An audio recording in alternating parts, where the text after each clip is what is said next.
भाइयों और बहनों, मातृशक्ति को नमन। हमारे बीच में अनुभव ज्ञानी जो कि अपने दर्शन से बोल करके अनुभव करके हमको बताते हैं, कोई शास्त्रों किताबों का आधार लेकर के नहीं। और अनुभव वाणी कारगर होती है, इफेक्टिव होती है, वो स्वयं वैसे अनुभव वाणी देने वाले स्वामी कमलेश्वरानंद जी आज स्टूडियो में मौजूद है। आप सभी की तरफ से ऐसे महात्मा को, संत को और अनुभव ज्ञानी को मैं आपकी सभी की तरफ से तहे दिल से आपका अभिवादन, सत्कार।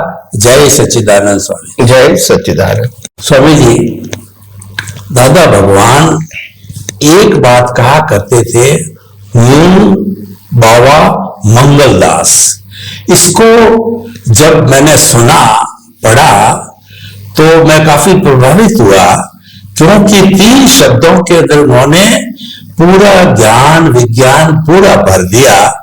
तो आपके मुखार बिंद से मैं उसका जो एक कहना चाहिए पूरी व्याख्या जानना चाहता हूं, हमारे सभी श्रोता जानना चाहते हैं, क्योंकि मूल बाबा मंगलदास वैसे बोलने से मालूम नहीं पड़ेगा, लेकिन जब इसकी गहराई के अंदर समझेंगे तो सभी लोग कहेंगे कि ये तो एक मुक्ति का मार्ग है। तो कृपया हमारे को इसकी पूरी व्याख्या करके बताइए। ज्ञानी पुरुष दादा भगवान के मुखारबिंद से जो शब्द निकले हैं, हूं, बाबू और मंगलदास, ये बहुत बड़ा साइंस इन शब्दों के पीछे छुपा हुआ है। ये सिर्फ शब्द नहीं है, उनके पीछे साइंस है। और ये साइंस से ही हम ब्रह्मांड के रहस्य को खुला कर सकते हैं। पुरुषार्थ वाले भाग और परिणाम वाले भाग को अलग कर सकते हैं और परमात्मा को भी अलग समझ सकते हैं। ये 3 शब्दों में बहुत कुछ छुपा हुआ है। अगर जितना जिसको समझ में आता है वो उसका लाभ ले सकते हैं।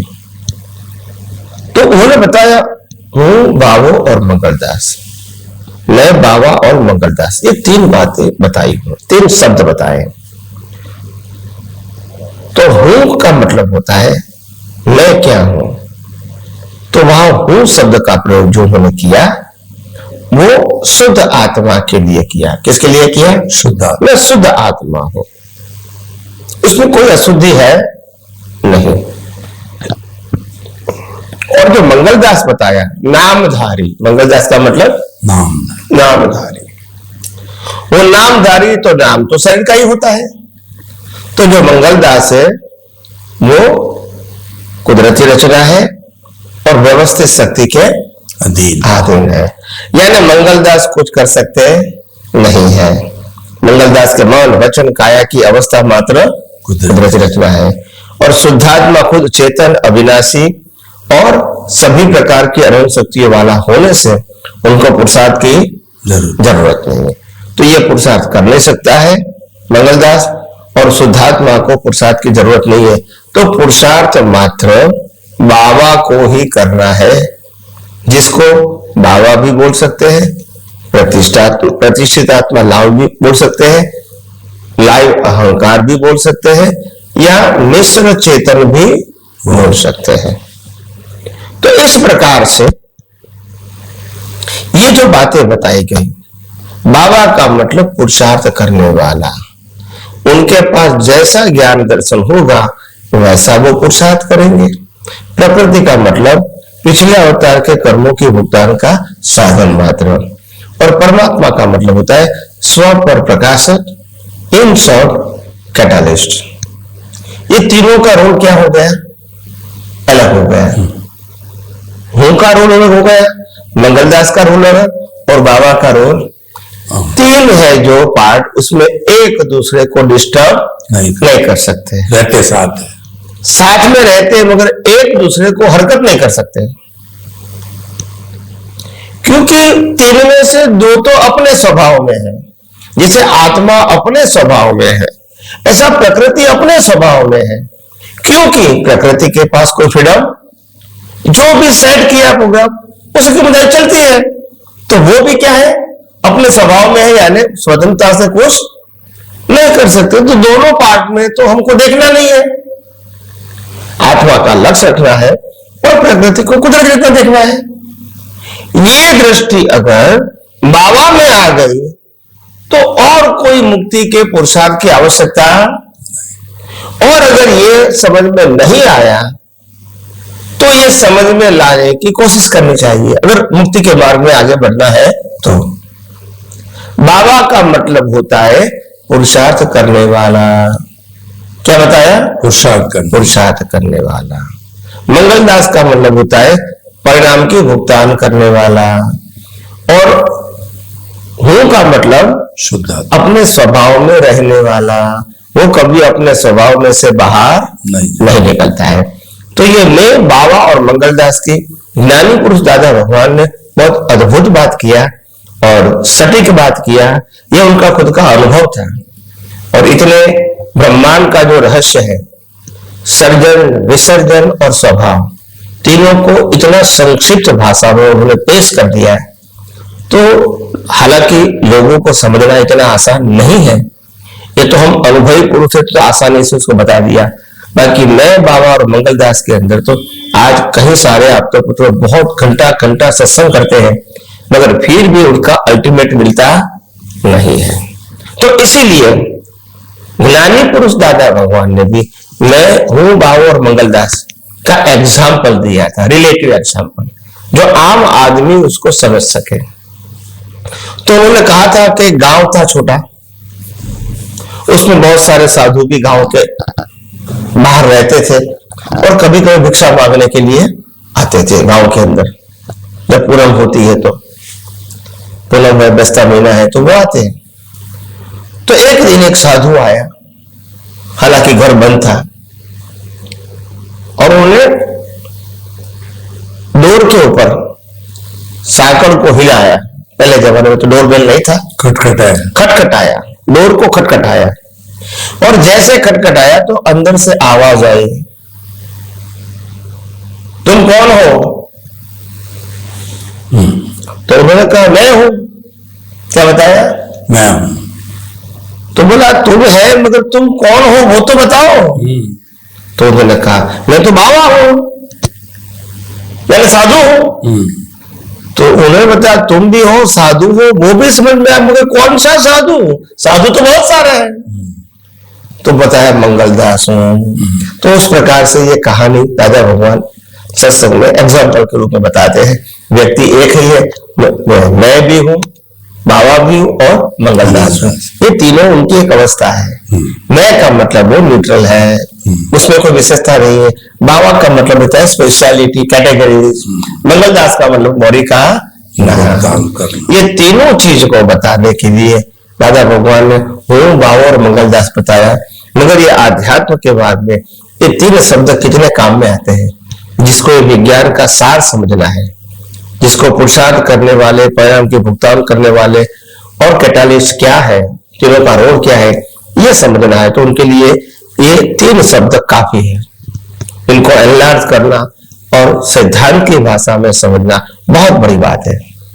तो इसीलिए आइए हम सब यही विज्ञान को और आगे जानने की, समझने की कोशिश करें। स्वामी जी छोटे कुछ शब्दों में और दादा भगवान के अनुभव वाणी को समझाने के लिए हम जैसे अज्ञानियों को कितनी सुंदर बात बताई। त्रिवेणी हूं, मैं शुद्ध आत्मा हूं, अपना स्वरूप हो गया, परमात्मा हो गया, लक्ष्य हो गया, इसको हम दृष्टा भी कह सकते हैं।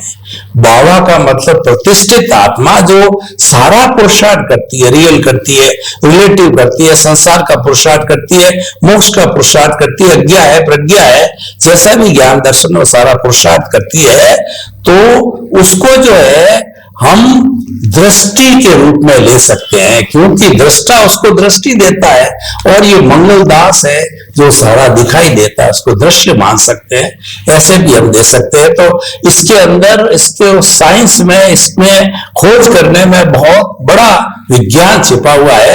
कई एंगल से इसकी रिसर्च की जा सकती है। आपका बहुत बहुत धन्यवाद स्वामी जी।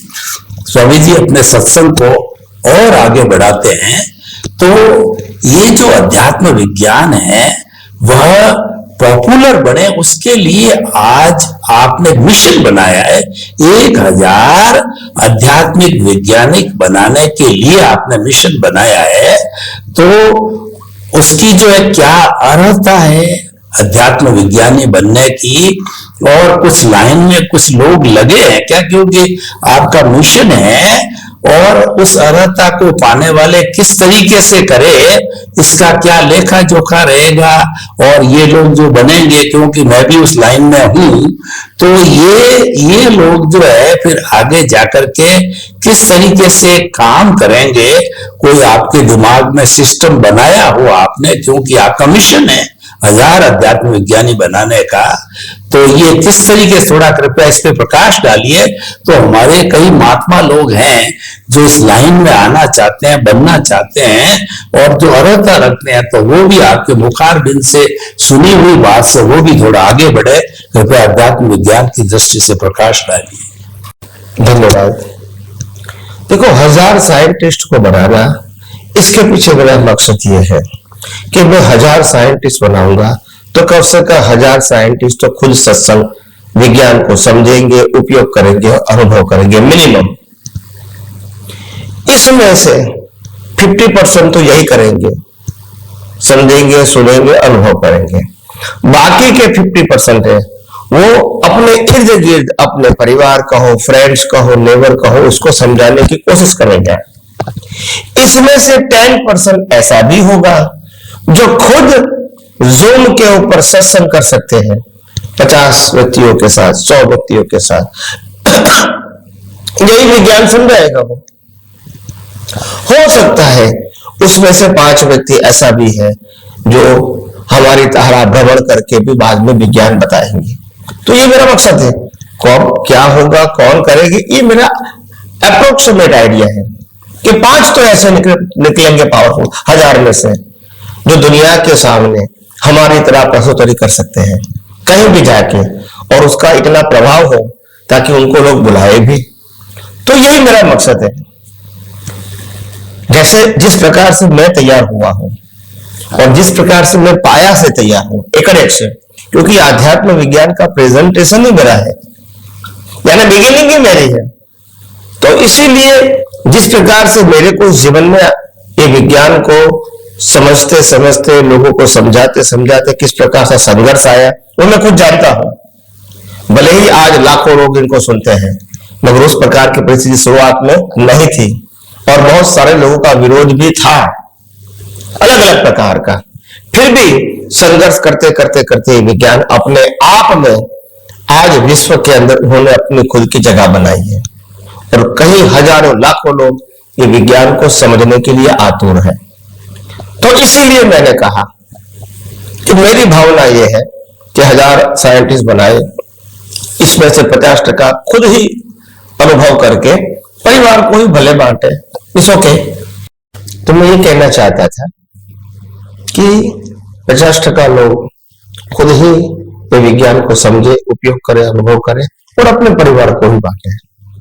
बाकी के 50% जो लोग हैं, उसमें से 30% लोग ऐसे हैं जो खुद ही समझे, खुद ही उपयोग करे, खुद ही अनुभव करे, परिवार को भी बांटे, फ्रेंड्स, नेबर्स, रिलेटिव्स को भी बांटे, और जहां तक हो सकता है वहां तक दूसरों को बांटने की कोशिश करें, मगर लिमिटेड जोन में। और उसमें से जो 20% है, उसमें से 10 लोग, 12 लोग ऐसा भी हो सकता है कि वो YouTube के ऊपर सत्संग करें रेगुलरली, वीक में 1 बार 2 बार, ऐसे करके वो विज्ञान को फैलाए।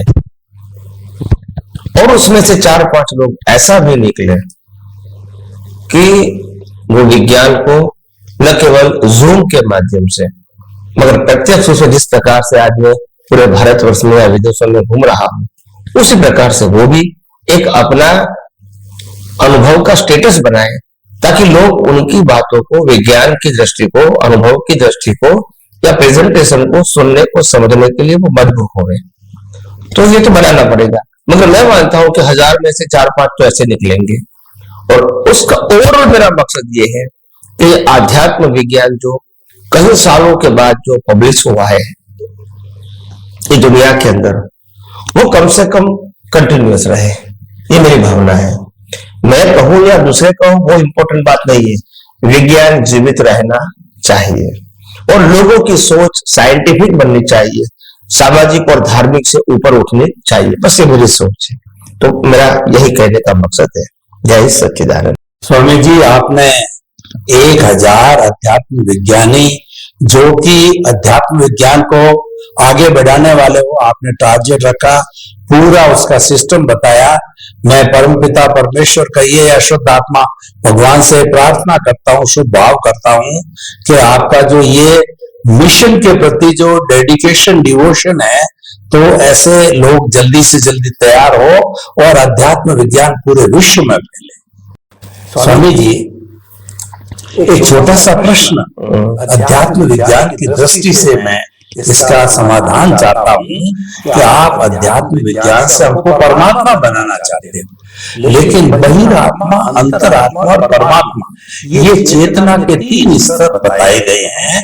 तो हम अध्यात्म विज्ञान की दृष्टि से कोई अगर बहिरात्मा है तो वो किस तरीके से दृष्टि में सेट होकर के परमात्मा बनने की नींव लगावे, कृपया ये तीनों के बारे में थोड़ा बताइए, बहिरात्मा, अंतरात्मा और परमात्मा अध्यात्म विज्ञान की दृष्टि से। धन्यवाद। जय सच्चिदानंद।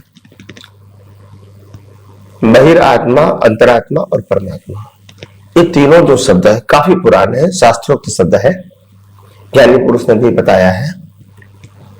तो इनमें बहुत सारा रहस्य छुपा हुआ है अगर समझ में आता है तो। आत्मा, फिर बहिरात्मा, फिर अंतरात्मा, फिर परमात्मा। तो ये कहने का मतलब क्या है? आत्मा तो है, मगर आत्मा की हाजिरी में संसार में कुछ पाना चाहता है, संसार में से कुछ प्राप्त करना चाहता है, वो बहिरात्मा है। और मार खा के मालूम हुआ कि बाहर कुछ पाने जैसा है ही नहीं, शक्तिशाली तो आत्मा के अलावा कोई है ही नहीं, तो ये लक्ष्य में रखना वो अंतरात्मा हो गया। और वो लक्ष्य में रख के जब पुरुषार्थ करके जब अज्ञान खत्म कर देंगे, शुद्धात्मा को लक्ष्य में रख के सभी अवस्था को कुदरत चेतना देखेंगे, अज्ञान खत्म होगा, तो एक दिन वो ही अंतरात्मा परमात्मा का अनुभव कर सकेंगे। यानी आत्मा, अंतरात्मा, आत्मा, बहिरात्मा, अंतरात्मा, और वो अंतरात्मा बाद में परमात्मा बनेगा। तो कहने का मतलब ये है, ये कोई अलग अलग अवस्था नहीं है, ये आत्मा की बात है। देखो, आत्मा, अंतरात्मा और परमात्मा में कोई जगह शरीर का नाम नहीं है। तो ये क्यों ऐसा बताया जहां शरीर का नाम नहीं है? क्योंकि ये दृष्टि की बात है। अंतरात्मा दशा, बहिरात्मा दशा और परमात्मा दशा, तो ये तीनों की अनुभूति प्रतिष्ठित आत्मा को होती है। जहां तक वो प्रतिष्ठित आत्मा, आत्मा की हाजिरी में मिथ्या ज्ञान और मिथ्या दर्शन के माध्यम से संसार में से सुख पाने की कोशिश करता है, वहां तक वो बहिरात्मा है। मगर जब मार खा के उसको मालूम होता है कि यहां संसार में कुछ पाने जैसा है ही नहीं, क्योंकि ले जाने वाले ही नहीं, तो फिर शरीर तक छोड़ के जाना है, तो ये तो हमारी भूल है, ये तो हमारी फुलिशनेस है, तो फिर क्या करें? तो फिर बाद में समझ में आता है अनुभवी ज्ञानी पुरुष के माध्यम से कि भाई, तुम जो पाना चाहते हो वो वास्तव में तुम हो, मगर वो अंदर है, बाहर नहीं है। और इसीलिए आप अगर मुक्ति पाना चाहते हैं, सनातन सुख पाना चाहते हैं, शाश्वत सुख की अनुभूति करना चाहते हैं, वो सब अंदर है। तो तुम्हारी दृष्टि बहिर्मुखी से क्या बनाना है? अंतर्मुखी। मगर फिर कैसे करेगा बुद्धिशाली व्यक्ति? अगर मैं अंतर्मुखी बन गया तो क्या मेरा बाह्य जीवन चेंज होगा? नहीं। मगर पहले बाह्य जीवन की अवस्थाओं में जो इंटरेस्ट था, इंडिविजुअल अवस्थाओं में, अच्छी है, बुरी है, लाइक एंड डिसलाइक है, प्रॉफिट एंड लॉस है, मेरी है, तेरी है, ये नहीं रहेगा। अभी ये अवस्था में रहेगा कुदरती, और कोई ऑप्शन नहीं। तो सभी अवस्थाओं को जब अंतर्मुखी होगा, मतलब बाहर की अवस्था को क्या देखना है? कुदरती रचना, मेरी तेरी देखना नहीं है, सुख दुख देखना नहीं है, पाप पुण्य देखना नहीं है, पाने का खोने का देखना नहीं है। तो ये कुदरती रचना। अभी क्या हो गया, तो क्या मैं तो शुद्धात्मा हूं, क्योंकि वो दृष्टि मिली ज्ञानी पुरुष से, तो मेरे को शुद्धात्मा में रहना है। तो शुद्धात्मा में रहने का मतलब क्या है, क्योंकि मैं तो चेतन हूं ही। शरीर का जन्म जीवन मृत्यु हो सकता है, शरीर को सफरिंग हो सकता है, शरीर को अवस्था हो सकती है, मगर मैं शुद्धात्मा हूं।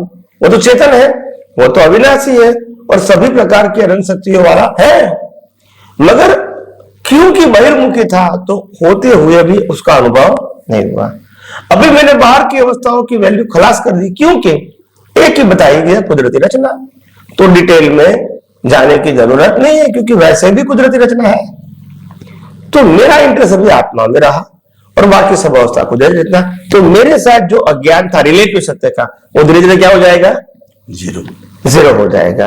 और एक दिन अज्ञान खत्म हो गया, उस दिन प्रतिष्ठित आत्मा का अस्तित्व नहीं रहेगा पुरुषार्थ करने वाला, क्योंकि उनका कोई रोल नहीं है। प्रतिष्ठित आत्मा का जन्म ही अज्ञान से हुआ और उसका अंत भी अज्ञान जाने के साथ खत्म हो जाता है।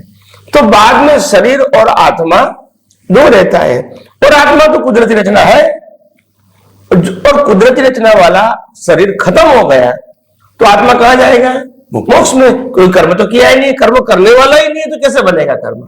तो ये पूरा साइंस है, और इसीलिए ये साइंस इतना परफेक्ट है कि जो भी व्यक्ति, शास्त्रों में जो शब्द लिखा है बहिरात्मा, अंतरात्मा और परमात्मा, वो भले सिंपल है, मगर समझाने के लिए, समझने के लिए अनुभवी पुरुष चाहिए, नहीं तो नहीं समझ में आएगा।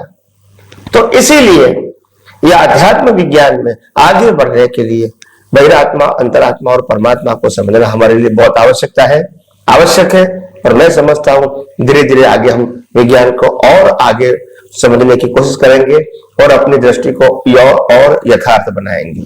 स्वामी जी आपका बहुत बहुत धन्यवाद।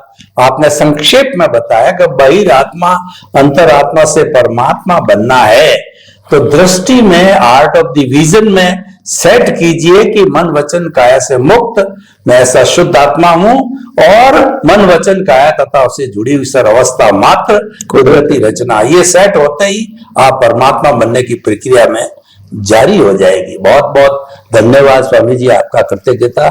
जय सच्चिदानंद। जय सच्चिदानंद।